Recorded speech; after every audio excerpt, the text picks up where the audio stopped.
Heeh. Oke, ini ada pertanyaan lagi kok. Tadi kalau ditanya ada momentum saatnya kita top up atau saatnya kita all in plus margin lagi ya. Nah, Mm-mm. kadang-kadang kan buat kita ini kadang terbalik kok mentalnya. Saat sahamnya itu koreksi, kita malah berani hajar banyak. Dibawa makin turun, Mm-mm. akhirnya lebih banyak. Tapi saat sahamnya lagi naik, Hajar banyak nggak. Oke, sorry bro. waktu sahamnya lagi bullish, super bullish kayak Barito Group, sekarang kita malah jadi takut, takut KRB nggak ya, takut kesiram nggak ya, takutnya nanti Hmm. nyangkut nggak ya, jadi lebih takut. Nah itu gimana kok kalau untuk menentukan momentum? Oke. Ada ini penting nih, ada beberapa prinsip. Prinsip pertama adalah what is low can go lower. Itu satu hal. What is high can go higher. Brand high nggak high, tapi higher nggak higher. Every day is making new high gitu kan. Aman waktu itu di 1000-an. Orang takut nggak takut, dia naik takut nggak takut. Nah, ujung-ujung 6.000, 7.000, 8.000 gitu. Kamu baru cengok, kamu beli apa yang lain? Ya turun aja gitu. Nah itu satu. Terus kedua, kalau bagus itu nggak turun sahamnya gitu, nggak mungkin turun sahamnya kalau bagus gitu ya kan, semua orang mau beli namanya bagus gitu. Nah justru kenapa turun, karenanya lagi nggak bagus. Kenapa lagi nggak bagus, ya adalah otak kita nggak nyampe gitu ya, skip gitu. Nah, cuman kalau kamu beli di bawah boleh nggak, boleh. Saya nggak saya dulu trading itu beli bawah, saya beli support, naik saya nggak berani kejar. Dulunya saya nggak berani kejar saham kayak brand BRPT cuan, nggak mungkin saya berani kejar. Semenjak saya loss saya berani kejar gitu ya kan. Oh ternyata kayak gitu. Nah yang saya pelajari adalah momentum gitu. Jadi momentum itu yang paling susah didapatkan. Kalau sahamnya turun dan kamu beli, nggak apa-apa.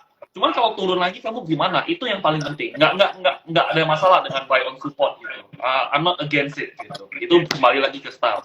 Buy on breakout, I'm not against it juga gitu. Semuanya oke, asalkan kamu tahu apa yang kamu harus lakukan when the things go south gitu ya kan. Ketika kita harapnya ke utara atau ke selatan, kita ngapain? Kita buang seperti itu. Cuman kalau portomu mau tumbuh sangat-sangat besar, kamu harus beli saham-saham yang lagi happening, yang lagi hot lah dalam tanda kutip. Dulu ingat masa-masa KF, INAF, IRA, ingat itu seharusnya kalian ingat. Ingat masa Bris Agro, ingat nggak masa-masa bank digital, ingat. Itu masa-masa adalah ketika kamu kalau nggak kejar, kamu nggak sodok atas, kamu nggak mungkin dapat barang. Nggak mungkin kamu dapat barang. Dan apa yang kamu lakukan? Kamu cengok dong. Hah? Ini naik. Hah? Ini naik. Ya, what for gitu. Ya, there is only two things. Either you act on it or you forget about it. Gitu. Ya, aku sih mau act on it ya. Saya mau dapat duit gitu ya kan. Jadi, ya kurang lebih seperti itu. Jangan takut untuk beli barang atas. Jangan takut juga untuk beli barang yang bawah. Semuanya oke. Beli di saham apapun oke. Dengan catatan kamu tahu exit plan. Saya cerita sedikit yang unik ya. Mungkin ini nggak ada yang cerita. Tapi teman saya, dia orang kaya. Orang kayanya kaya dari bisnis, bukan kaya dari saham. Tapi dia dapat duit gede juga dari saham. Cara dia dapat duit gede dari saham itu gimana? Tahu nggak? Lucu. Dia beli saham-saham di pasar nego yang dibawa gocap. Yang digocap. Dia beli itu semua. Yang lumayan oke lah ya, yang ada isinya, jangan yang kayak udah mati semua. Dia nggak beli. Dia beli, let's say dia tebar jari. Let's say dia ada 1M gitu ya. Dia tebar jari. Wah, ini 100 juta, 100 juta, 100 juta, 100 juta. 10 saham di bawah gocap. Dia beli di bawah nego, harga 30, 20 sometimes gitu. Dia beli. Jackpotnya dia adalah di Aba dan Mari. Nah, Aba dan Mari bangkit. Dia beli di harga berapa ya? 30, 40, I don't know gitu ya. Mari Aba bangkit. Dia jualnya di berapa ya? Masih lihat harganya dulu ya. Harganya Mari gitu ya. Kan pernah sampai ke 500. Dia kalau nggak salah jual di 300-an. Ya, it works gitu ya kan. I don't care, it works gitu. Dia beli, dia logikanya, saya bingung. Dia logikanya ya kan harganya udah gocap, nggak mungkin turun lagi, mentah-mentah listing, gitu. Ya udah, anggap aja saya pergi makan enak aja lah, anggap aja duitnya hilang gitu ya kan. Oke, gitu. Yang terjadi gitu. Dia kalau ketemu saya itu kan, ada saham gocap apa bagus gitu. Dia selalu kayak gitu. Jadi ya, it's unique, tapi it works gitu ya. Saya mau ngomong apa gitu ya kan. Ya kembali lagi ke resiko dan gaya tradingmu seperti apa. Kamu mau kejarnya seperti apa. Kalau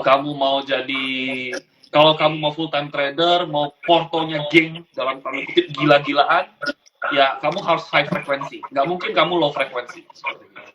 Tapi kalau kamu mau stabil grow dengan kamu ada kerjaan lain, ya kamu harus low gitu ya, itu buy on support segala macam. Gitu. Oke, ini keren banget. Masih banyak ilmu-ilmu. Habis ini saya masih mau nanya teknik-teknik rahasia-rahasia dari Ko Hengki ya. Nah, tapi sebelum kita lanjut, yang belum follow Ko Hengki, silakan follow dulu nih Instagramnya ya. Hengki Adinata, jangan lupa di follow. Yang belum follow saya, mungkin teman-teman boleh silakan di follow dulu kita berdua. Karena habis ini kita masih mau bahas ilmu-ilmu yang luar biasa seru nih. Ada yang nanya lagi kok. Ya, sudah? Kalau sudah baru kita lanjut nih. Jangan lupa ya di follow-follow di teman-teman. Karena nanti ada live lagi nanti malam Ko Hengkinya. Masih seputar dengan cuan rahasia ratusan persen ya. Jadi ngomong-ngomong cuan ratusan persen nih Ko Hengki.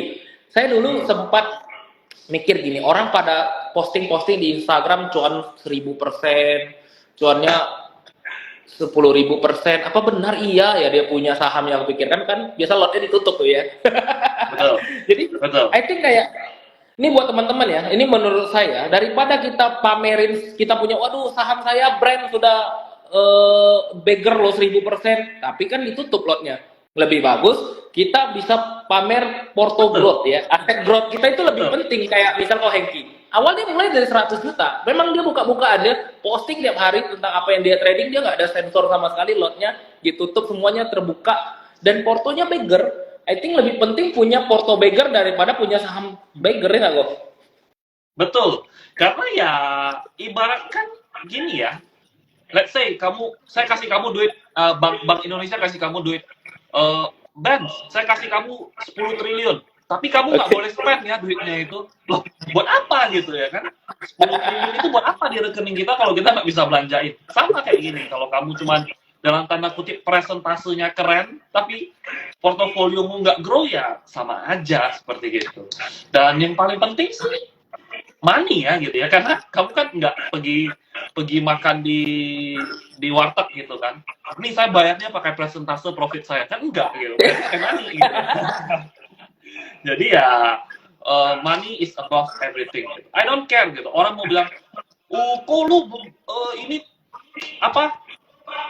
Dikit TP, ya silakan lu banyak TP, lu grow-nya gede nggak? Kalau bisa naik seperti gitu. Nah kalau grow-mu nggak gede ya sudah, tandanya ya saya nyaman dengan punya saya gitu. Jadi kalau mau trading ya saya juga ngajar kan gitu. Saya ngajarnya, saya nggak pernah minta lu hari ini cuan berapa persen, nggak pernah gitu. Saya tanya equity-mu grow berapa, equity-mu grow berapa. Dan saya selalu menyarankan, udah lu fokus 1-2 saham ini, lu all in aja, lu all in. Kalau bisa all limit, gue bilang gitu. Jadi makanya grow gila-gilaan. Yang ada yang dari Senin cuma 165 juta. Sekarang udah hampir berapa ya dia bilang? Kayaknya saya lupa. Yang penting kemarin 250-an. Sekarang sahamnya naik lagi, soalnya 280-an juta. Dari 165 juta dalam waktu seminggu gitu. Ya, presentasenya gede nggak? Ya oke gitu. Tapi money-nya yang penting kan. Lebih seperti itu. Itu salah satu poin ya. Banyak orang bilang, aduh ngapain kamu TikTok brand tiap hari, kamu kenapa TikTok BRPT tiap hari?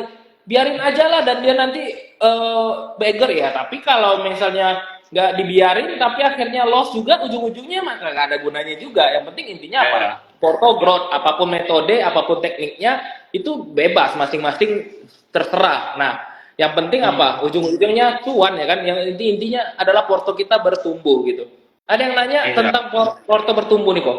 Apa sih teknik dan rahasianya screening Ko Hengki ini untuk menentukan momentum saham-saham yang lagi happening gitu, yang lagi hype, yang happening ini apakah dari bid over, apakah dari running trade, apakah lihat bandarmologinya? Mungkin boleh dijawab Ko Hengki ini, banyak pertanyaan ini. Semua ilmu itu bisa dipakai.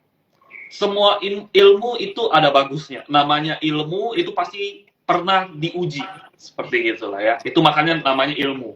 Kalau nggak ada ilmu, nggak ada uji, nggak ada presentasenya, nggak ada backtestnya, itu namanya gambling seperti gitu.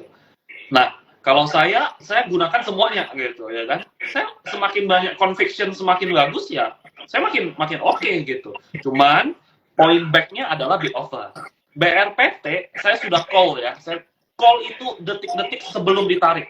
benar-benar hari terakhir sebelum ditarik, yaitu di 1020 sampai 1025. Kalau gitu 4 hari yang lalu. Saya udah call BRPT, ini bandarmologi bagus, technical bagus, bid offer yang which is saya unggul, menurut saya unggulnya di bid offer sama bandarmologi ya.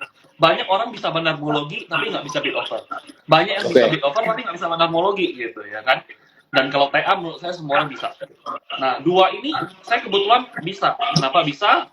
Karena mentor saya, bukan ya yang ngajarin saya itu, yang kalau kalian pakai Neo BDM itu dia ahlinya swing. Dia bandarmologinya kuat. Saya dicekokin seperti gitu sama dia. Jadi dia trading 10 tahun. Jadi ya saya ngikut lah. Ilmunya 10 tahun transfer dalam waktu ya berapa bulan.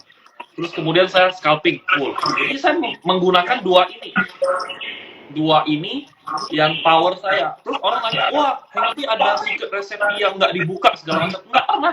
Saya kalau ngajar, semua saya kasih tahu. Itu kalian bisa dua ini, saya udah yakin kalian pasti profit. Gitu. Nggak perlu kalian holy grail itu nggak ada, gitu. Nggak ada. Semua back to market, gitu. Karena market yang menentukan. Kita ngomong arah, dia kasih 10%, kamu gimana? Ya ambil, ya dikasih 10% loh, gitu ya kan. Kita bilang ini ARB, nggak ARB, gimana? Ya tinggal kamu sikapnya, apakah kamu mau beli, apakah kamu enggak, ya kembali lagi, seperti itu. Intinya sih, kalau saya sih kuatnya di bid offer. Kalau flow itu untuk watchlist, contoh, ini saya ngomong ya, tapi jangan dibeli, karena saya sudah jual sahamnya. Pani gitu ya kan. Pani baru kemarin 2 hari atau 3 hari saya bilang koleksi Pani kan. Pani koleksi kita koleksi di 4.500-an, 4.500, lebih tepatnya 4.460 sampai 4.480 gitu ya kan. Hari ini bid offer ditarik gitu ya kan. Wah, ini main nih gitu, tarik. Ya ada average up dikit, terus dekat goceng ya TP seperti gitu. Jadi bandarmologi itu hanya bisa melihat saham ini bagus atau nggak bagus. Tapi bid offer yang menjadi penentu ini jalan atau nggak jalan. Seperti itu. Jadi menurut saya flow itu bandarmologi, timing itu bid offer. Ada kriteria khusus nggak kalau misalnya bid offer ini kuat ternyata ini mau jalan, atau apakah harus lihat indikator lain, volume, atau harus lihat daily chart, atau harus lihat faktor-faktor lainnya lagi? Karena bid offer kan I think bisa nipu ya, apalagi zaman sekarang yang pada margin bid bisa nipu, offer juga bisa dicabut. Apakah itu kebetulan saya nggak main saham nggak liquid. Saya mainnya itu saham-saham liquid semua. Contoh yang waktu itu sebelum ini saya mainnya Medco. Medco saya main dari 1000-an sampai 1.500, 1.600-an. Ada kena geprek, ada, tapi mostly cuan. BRPT sebelum dia rally, saya juga main. Jadi, saya mainnya saham-saham seperti itu. Kalau saham-saham nggak liquid, ya contoh ya, saya sorry to say ya, kayak kayu gitu ya kan. Orang, dari gocap naik ke gopek, ya so what gitu. Dalam hatiku, so what, lu masuk berapa? Kalau naik, saya 10 juta gitu. Coba lu masuk 500 juta, gue yakin digeprek lu gitu ya kan. Jadi ya, Kami ya seperti itu, saya nggak main saham-saham seperti ini karena saya ada kenal beberapa bandar, gitu. Kebetulan gitu kenal gitu ya, orang approach. Gitu. Saya pernah lihat mereka trading gitu, saya belajar banyak ilmu yang saya share itu kebanyakan dari saya lihat mereka cara trading, bandar trading gitu kan, benar-benar bandar ya, bukan big players, tapi orang yang emiten suruh ini tolong gorengin saham saya mau net sell di harga segini banyak. Saya lihatin mereka trading gitu kan. Oh gitu cara lu trading gitu ya kan. Ya kalau mereka sahamnya nggak jelas gitu ya kan. Ada orang masuk 100-200 juta udah geprek dia. Ya itu udah, kapan kayanya kayak gitu ya kan. Saya nggak mau kaya, 100-200 juta nggak mau ya. Mending kalau cari, lu masuk 100-200 juta cari 10% itu susah gitu ya kan. 100 juta masuk 10% itu 10 juta. Itu pun susah. Terus saya mikir, 10 juta mending saya kerja kantor, fresh grade 12 juta, teman saya gajinya udah 60-an juta gitu ya kan, mending saya kerja kantoran gitu. Jadi makanya itu, atas dasar itu saya nggak main saham-saham liquid gitu. Saya kalau mau gede sekaligus gitu. Kan saya sudah ngeris nggak berkarir, udah S1 susah-susah, udah jadi mapres, tapi ujung-ujung trading gitu. Buat apa? Ya harus gain lebih gede, seperti gitu. Oke, itu kuncinya ya. Tadi banyak yang nanya, gimana kok cara bid over, baca baca bid over, banyak yang nanya banget ya. Mungkin itu nanti akan Ko Hengki langsung share aja di Remora kelas ya. Nanti ada Akademi Remora, nanti boleh di-share di akhir video. Jadi boleh nanya cara baca itu nanti di secret aja ya, di special class Ya, aja. Nanti tanya Ko Hengki itu langsung. Tapi kuncinya. iya, intinya adalah pemilihan sahamnya dulu. Jangan lihat bid overnya. Cara bid over kuat nanti kalau dikasih tahu harus bid over yang begini-begini tidak bisa diterapkan ke semua saham. Intinya sahamnya harus liquid dulu. Satu saham liquid punya volume transaksi gede ya nggak kok. Dan juga tentunya Betul. punya momentum. Itu bid overnya pasti asli kalau saham-sahamnya punya momentum.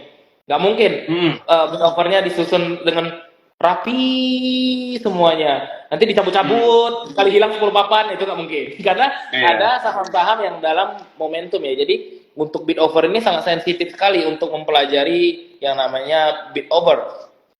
Hmm. Dan yang banyak sekali dari tadi ditanyanya kok tentang margin. Tadi Koko sebut margin nih.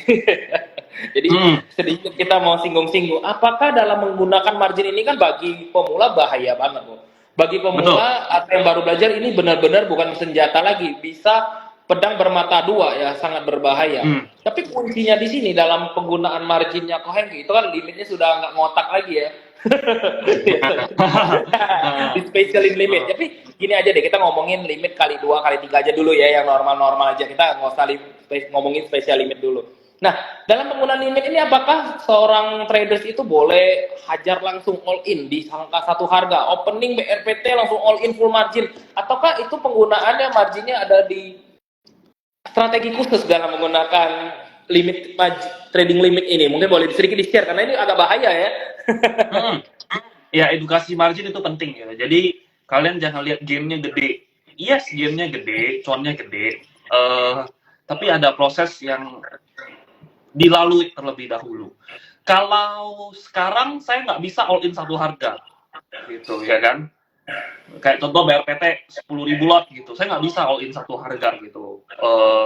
Sudah nggak nampung, kurang lebih seperti gitu. Cuman kalau saya itu ya jadi strateginya average up. Saya itu orangnya anti average down. Saya kalau yakin, saya average up gitu. Contoh, saya beli di 1.500 contoh ya, karena dia kuat gitu ya kan, kuat nge-breakout lagi 1.550, saya hajar lagi di sana gitu. Jadi harga saya average-nya naik. Jadi saya makanya saya nggak peduli average dan saya nggak peduli apa, saya peduli money-nya gitu. Money-nya gitu. Ya kurang lebih seperti gitu. Dan yang paling penting sebenarnya penggunaan margin adalah kamu tahu apa yang kamu lakukan ketika terjadi sesuatu yang kamu tidak inginkan. Pertama kali saya pakai margin, saya dulu margin di MK itu kali 10. Kali 10 itu gede banget bro, gitu ya kan. Lu top up 500 juta dikasih kali 10, 5M gitu kan. Lu kalau naik 10% lu udah beggar. Lu kalau turun 10% lu bangkrut gitu ya kan. Artinya ya sangat-sangat besar seperti itu. Sedangkan sahamnya volatilnya bukan main. Sahamnya paling high risk ya di antara semua instrumen investasi.